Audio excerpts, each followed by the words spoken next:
Nung pansin ko, magkasundo-sundo na talaga yung mga anak niya. Oo nga eh. Ganda-ganda ng mood nila. Oo. Suggestion lang, O ano? bakit nga kaya hindi sabihin sa kanila ang totoo na wala kayong sakit? Nag-iipon pa ako ng lakas ng loob eh. Tsaka, natatakot pa rin ako eh. Na, pag sinabi ko sa kanila baka magalit sila sa akin eh. Hindi, no.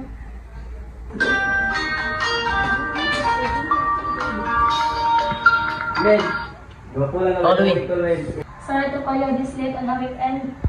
Mr. Tesoro, our VP, he asked for legal advice. Yung anak niya na-scam ng isang music festival and they want to file a case. Kapangalan ng kapatid mo yung kakasuhan, Sino? si Dexter. Social media influencer na pa lang siya ngayon. Anong kaso daw? Dami. Fraud. Syndicated estafa, the name of you. Paano ito nangyari? People paid for festival tickets. Pero hindi natuloy yung event, so they want their money back. Kausapin mo na kasi yung kapatid mo. Salamat. Teka nga.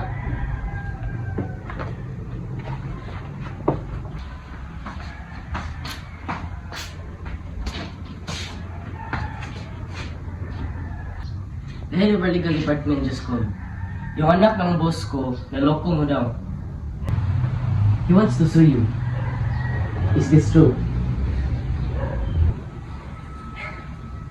No, Dex. Dex, you stole money from these people. That's a crime, you know? At sa lahat ng taong lulukuhin mo, yung anak pa ng boss ko. Hindi ako nagnakaw.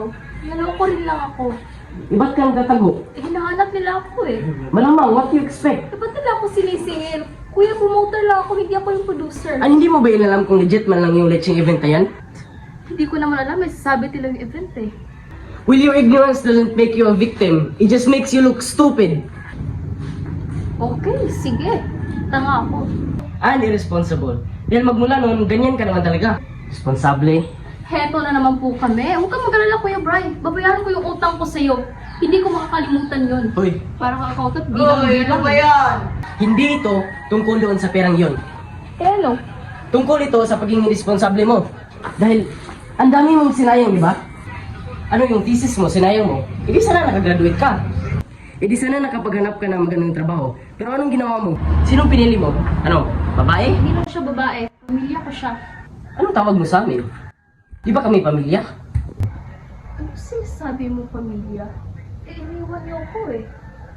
Wala na mamatay ang nanay. Parang namatay na rin kayong lahat eh. Dex. Si tatay, may barangay. Si kuya at siya, nag-asawa. Ikaw, alipin ng trabaho. Ako, kuya, bata pa ako noon. Sinalimutan niyo ako eh. Kaya si Ira, siya lang ang naging pamilya ko. Nasaan yung pinili mo? Nasaan yung Ira? Nasaan? Dex, grow up! Stop fucking your life and stop fucking other people's lives, you fucker! You mean stop fucking up your life? Fuck you. Hey! Huwag ka na sumagot. Yung bibig mo. Brian! Oo. Bibig ko. Huwag ka Oo, bibig ko kalokohan eh. talaga. Ano ba? Perfect ang buhay niyo eh, no? Ano ate siya? Bakit hindi dito pag-usapan kung ano kung perfect kung babaero mo asawa? Hindi! Usapan dito dito para malaman na hindi lang ako olas dito. Yung asawa nito, hindi totoong nag-abroad. Andito siya sa Pinas? Oo. Nahuli ko pa mismo yung asawa niya may kasamang babae. Andito siya sa Pinas? Ha? Kuya, wag na! Hindi niya pwedeng gawin yan sa'yo yun. Hindi, hinayaan siya ni ate eh. Tsaka ano ba? Noon pa namin sinasabi sa'yo na gago yung lalaking yan. Ang tigas kasi ng ulo mo. Oo na. Kasi ayaw ko sabi sa inyo, kuya. Kasi kasalanan ko. Kasi ako gumawa ng problema. Titiisin ko. Kahit ginagago ka na ng ulit-ulit, anong logic doon? Ba't hinayaan mo? Para sa sa mga anak ko. Dahil ayaw ko sila mawala ng ama. Saka, ayaw ko magsabi kay tatay kasi ayaw ko magpapamblema siya eh. Kasi may sakit siya. Baka wala. Wala namang sakit si tatay eh. Shut up, Dex. Wala siyang sakit. Shut up. Narinig ko nung usap sila ni Kuya Jun kanina. Di ba tayo? Ha?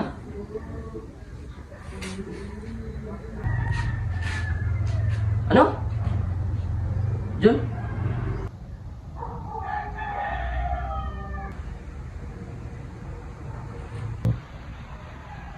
Tay. Kaya ba ayaw niyo magpatingin sa doktor? Hindi. Hindi Bray. Hindi naintindihan. Hindi. Teka sandali. Alam mo to, kuya?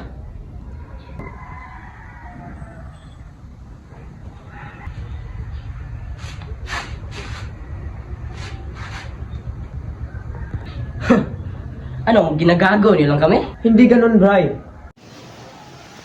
Hindi kan sakit ng tatay. Mali yung unang findings sa kanya. Ba't di niyo sinabi sa amin kaagad? May balak ba kayong sabihin sa amin o parang wala kasi? Parang wala. Huh. Nag-usap nga kami. Nag-usap kayo. Kayo lang. O ikaw lang. Brian. Dahil nung tumawag kayo sa akin para humingi ng tulong sa tindahan, alam niyo na ba na wala kayong sakit nun?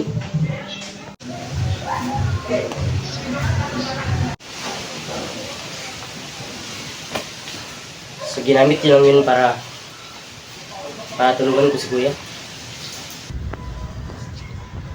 Sinamantala mo naman. Pucha. Bray! Hindi ko sinabihan si tatay na hingihan ka ng pera. Tay! Di ba sinabi kong huwag? Hindi. Ang intention ko lang naman tulungan yung tindahan kasi gusto ko lang naman kayong magkatulungan kapatid Ikaw. Tay! Alam mo ba yung pakiramdam na para kang charity case na kailangan laging tulungan? Sana tinirahan niyo ko ng konting dignidad. Sana pinirahan niyo ko nung sinabi ko, Tay! Tay, sabi ko, kaya ko to. Hindi naman magkaganon yun kung na-manage mo ng maayos dati Kaya napakayabang mo talaga! Napakayabang ito! Ako naman ang tanga ko naman dahil pinulaan ko na totoo at bukas sa loob mo yung pagtulong mo. Ako na nga tumulong, ako pa mayabang. Hindi. Wow! Kahit kailan kasi, ang tingin mo sa tao, pera ang habol sa'yo. Tumutulong ka lang naman para ipamukha sa amin na wala kaming narating sa buhay. Ikaw meron. Magaling ka, di ba? Why are you taking it against me na may narating ako sa buhay? Why? Is it my fault? Na unlike you and Kuya, I chose to stay and study?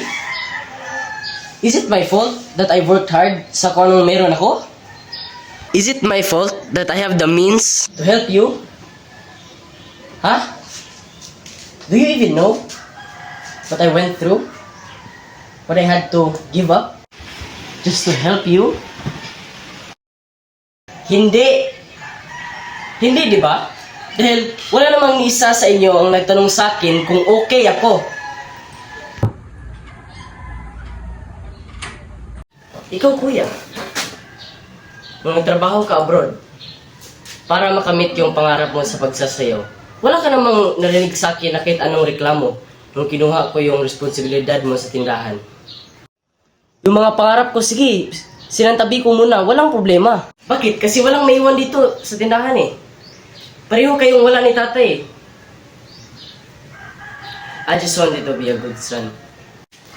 I just wanted to be a good brother.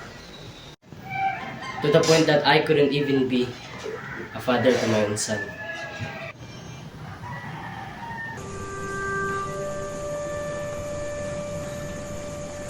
Pero nung bumalik ka, parang walang nangyari. Ikaw pa rin ang magaling. Pero okay lang yun, dahil desisyon ko naman na umalis sa tindahan na yun. Alam mo kung bakit? Dahil pinag-usapan ako ni tatay na kailangan mo ang tindahan. Na mas kailangan mo ang tindahan dahil ikaw may asawa at anak. Dahil ikaw, kuya, may pamilya. Ako, wala. Kaya kayo, Kayo lang naman ang meron ako. Kayo lang ang pamilya ko.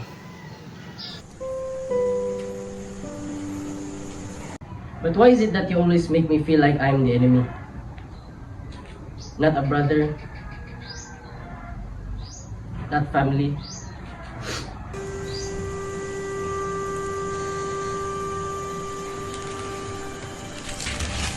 Bye.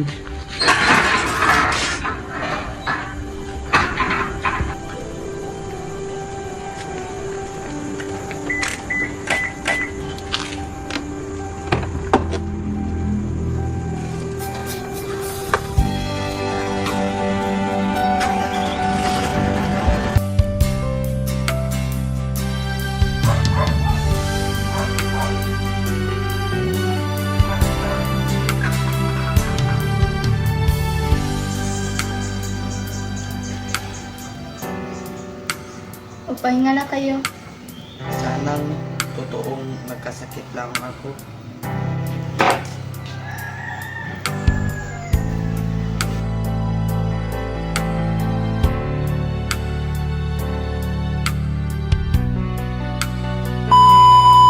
Anak nyo ha. Oo nga eh. Lalo ka naman Oh. Nung mapansin-pansin ko na mukhang, ay, nalibalik. Oh. Na ipagsabi ko. Ay, yaw. Malis Go. Lex. Lex. Go. Hindi ito tungkol sa yaw. Hindi, ang intention ko lang naman tulungan yung tindahan. Hindi. Kasi, gusto ko naman Hindi naman magkaganon yun kung naayos mo dati yaw. Kung na-manage mo ng... Go. One. Lumay sana kami. Yung anak ng boss ko. Naloko. Yaki ba? Go. Uy. 3, go. Kuya, wag na. Pati ako. Go. Tiya, ano ba? Noon pa naman sinasabi sa'yo na gagago yung lahat. Go.